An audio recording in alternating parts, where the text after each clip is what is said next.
Nyaris 1 tahun lagi pemerintahan Presiden Joko Widodo dan juga Wakil Presiden Ma'ruf Amin menjabat sebagai pemimpin negeri ini. Persoalan pangan masih jadi hal yang krusial di Indonesia di tengah gonjang-ganjing ketidakpastian global. Hanya saja, meski Indonesia menyandang predikat negara agraris, justru saat ini tengah mengalami kondisi yang ironis. Ya, gimana gak ironis, isu program prioritas Presiden terkait pangan diisukan mangkrak. Banyaknya impor, belum lagi cuaca yang tidak mendukung membuat persediaan pangan makin menipis. Kalau gitu langsung saja saya akan jabarkan lebih jauh dalam setahun lagi Jokowi, swasembada beras tinggal kenangan. Ya, pasokan beras terpantau seret. Kondisi ini terlihat dari pengadaan dalam negeri cadangan beras pemerintah CBP oleh Perum Bulog, di mana per 4 Agustus 2023 tercatat 78.712 ton di semester 2 2023. Ini jauh lebih rendah jika dibandingkan dengan periode yang sama di tahun sebelumnya sebanyak 443.842 ton. Khusus bulan Agustus 2023, pengadaan dalam negeri hanya 8.837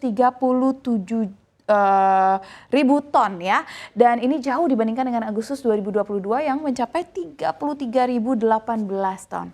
Di saat yang bersamaan, Indonesia saat ini mengalami fenomena iklim El Nino yang bisa memicu cuaca panas dan kekeringan ekstrim di musim kemarau, di mana menurut BMKG 63% wilayah RI saat ini sudah memasuki musim kemarau. Kementerian Pertanian atau Kementan menyebutkan bahwa setidaknya 27.000 hektar lahan pertanian mengalami kekeringan, salah satunya akibat musim kemarau. Ketua Umum Perkumpulan Penggilingan Padi dan juga Pengusaha Beras Indonesia, Sutarto Alimuso, mengatakan seretnya pasokan beras saat ini bukan efek El Nino, berbeda dengan prediksi BMKG ataupun kemarau yang lebih kering, melainkan menurutnya adalah karena pupuk yang tidak memadai dan penggunaan bibit padi yang tidak bagus. Belum lagi sejak Juli 2023, India juga melarang ekspor beras non-basmati karena pemerintah berusaha untuk membatasi kenaikan harga pangan di dalam negeri dan memastikan ada cukup pasokan di dalam negeri dengan harga yang wajar di India itu sendiri. Meski demikian, hal ini diyakini tidak akan mempengaruhi kondisi ketahanan pangan nasional Indonesia. Itu adalah beberapa faktor yang menyebabkan minimnya atau rendahnya jumlah beras yang ada dalam negeri saat ini. Kita beralih ke data kondisi ketahanan pangan RI, di mana data Global Food Security Index atau GFSI menunjukkan indeks ketahanan pangan di Indonesia tahun 2022 mengalami peningkatan di angka 60,2 atau naik 1,69% dibandingkan dengan periode 2021. Sebenarnya meskipun mengalami peningkatan dari tahun sebelumnya, ketahanan pangan Indonesia tahun ini masih di bawah rata-rata global yang indeksnya berada di 62,2 serta lebih rendah dibandingkan rata-rata Asia Pasifik yang indeksnya 63,4. Jika melihat data GFSI dalam satu dekade terakhir, indeks ketahanan pangan Indonesia hanya 2 kali mengalami koreksi di atas 3%, yakni di tahun 2019 dan juga di tahun 2021. Di mana masing-masing berada di angka 60,4 dan juga 59,2. Selain itu, sebagai data tambahan juga, penurunan indeks pangan tahun 2021 merupakan dan juga menjadikan ketahanan pangan Indonesia berada di peringkat ke-69 dari 113 negara.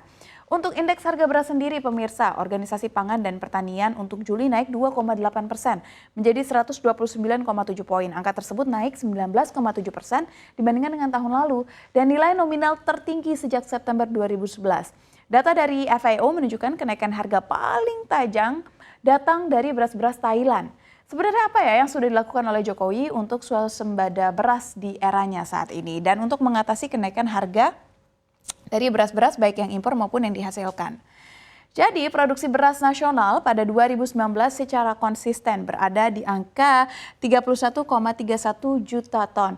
Di 2020 berada di angka 31,36 juta ton dan di 2021 kembali lagi seperti di tahun 2019, maksud saya koreksi tadi di tahun 2019, berada di kisaran 31,33 juta ton. Nah, Presiden Republik Indonesia Jokowi juga memastikan bahwa pemerintah sudah menghentikan impor beras konsumsi sejak 2019. Salah satu pendorong penghentiannya adalah pembangunan bendungan dan irigasi di dalam negeri. Berdasarkan BPS, produksi beras nasional Januari sampai dengan April 2023 ini mencapai 16 juta ton. Ini masih 4 bulan pertama ya, berarti masih ada perjalanan sampai dengan Desember 2023. Kalau kita lihat secara rata-rata dari 2019 sampai dengan 2022 belum ada yang melebihi 31 juta ton. Bahkan di tahun 2022 aja berada di 31,52 juta ton. Ya, ini lebih tinggi dari 2021 sebenarnya di 31,33 juta ton. Nah, pada 2014 sampai dengan 2024, pemerintah menargetkan hadirnya 61 bendungan baru di penjuru negeri. Ini salah satu program nasional pemerintah. Berdasarkan data Kementerian Pekerjaan Umum dan Perumahan Rakyat, total bendungan yang telah selesai di tahun 2014 sampai dengan 2021 baru 29 bendungan. Sementara itu sebanyak 32 bendungan saat ini masih dalam tahap konstruksi. Pembangunan bendungan dan irigasi tersebut bertujuan untuk meningkatkan produktivitas sektor pertanian lebih lanjut.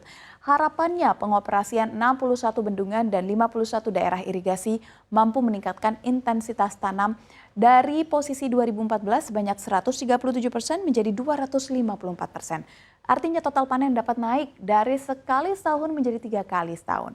Tapi bagaimana kenyataannya? Saya jabarkan di slide berikutnya. Karena memang masih banyak program-program tersebut yang dalam proses konstruksi sampai dengan mau akhir jabatannya seperti ini. Dan di tanggal 14 Agustus 2022 lalu, Presiden Joko Widodo sempat menerima penghargaan dari International Rice Research Institute atau IRI. Penghargaan diberikan IRI karena menilai Indonesia berhasil menerapkan swasembada pangan dan sistem pertanian yang tangguh. Indonesia sendiri adalah salah satu negara penghasil beras terbesar di dunia. World Grain melansir dari laporan produksi pertanian dunia oleh Departemen Pertanian Amerika Serikat, World Agriculture Supply and Demand Estimates, edisi November 2022. Indonesia sendiri masuk ke dalam 10 besar produsen beras dunia. Sebelum era Jokowi, BPS mencatatkan RI mengimpor beras hingga 1,81 juta ton di tahun 2012. Dan sebelumnya bahkan 2,75 juta ton di tahun 2011. Di tahun 2013, RI mengimpor 427,66 ribu ton beras.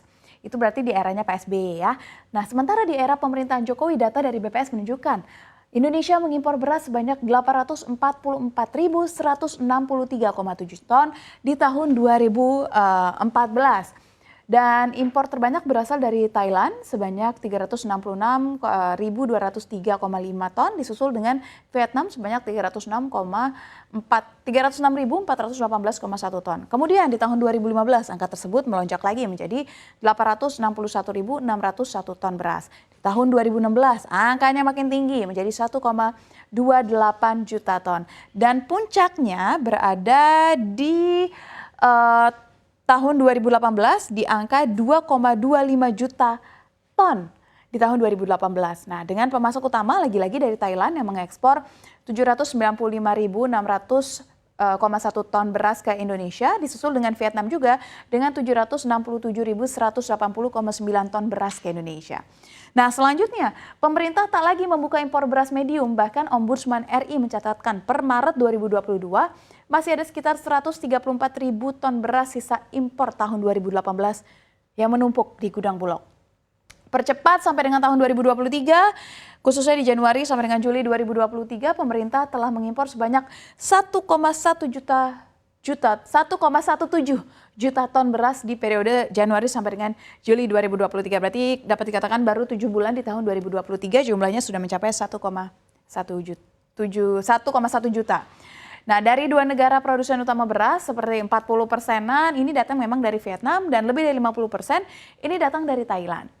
Pemirsa, PLT Kepala Badan Pusat Statistik Amalia Adininggar Widiasanti mengatakan impor beras itu atau tanpa yang berbentuk beras ya, ini khusus senilai 627,2 juta US dollar atau sekitar 9,6 triliun rupiah. Belum lagi ada isu penting juga pemirsa, beberapa waktu lalu Sekretaris Jenderal PDI Perjuangan yaitu Hasto Kristianto menyebutkan bahwa proyek food estate di bawah Menteri Pertahanan Menhan Prabowo Subianto dianggap sebagai kejahatan lingkungan. Menurutnya, proyek itu kini hanya berimbas pada penebangan hutan yang tidak menghasilkan apapun. Proyek food estate ini digagas oleh Presiden Jokowi sejak awal periode kedua kepemimpinannya dan proyek itu di bawah kendali Menteri Pertanian Syahrul Yassin Limpo berikut juga dengan Menteri Pertahanan Prabowo Subianto. Food estate sendiri ini masuk ke dalam proyek prioritas strategis mengacu pada Perpres nomor 108 tahun 2022. Food estate juga mulai dikritik oleh sejumlah pihak karena dianggap gagal. Salah satunya adalah Greenpeace yang menilai proyek tersebut terlalu berorientasi pada penyeragaman pangan terhadap masyarakat. Imbasnya, masyarakat di beberapa wilayah yang masuk proyek tersebut tak mendapatkan manfaat. Katakanlah di Gunung Mas, Kalimantan Tengah, sekitar 600 hektar lahan yang ditanami singkong untuk proyek itu justru mangkrak. Nah, inilah yang menyebabkan adanya keterbatasan beras saat ini di dalam negeri. Sebenarnya segala daya sudah diupayakan ya, tapi memang kebutuhan akan beras negara ini memang cukup besar. Ditambah meski kita hidup di negara agraris, tapi memang cuaca ekstrim sering terjadi belakangan akibat pemanasan global. Maka dari itu masalah ketersediaan bibit ataupun pupuk dan harga panen pada petani sudah seharusnya menjadi yang utama untuk diselesaikan. Sehingga ketika musim panen tiba bisa terkendali semuanya dan bisa menghasilkan lebih banyak lagi. Kita lihat saja bagaimana Jokowi dan Ma'ruf bisa mengamankan ketersediaan pangan sampai dengan akhir masa jabatannya nanti ya.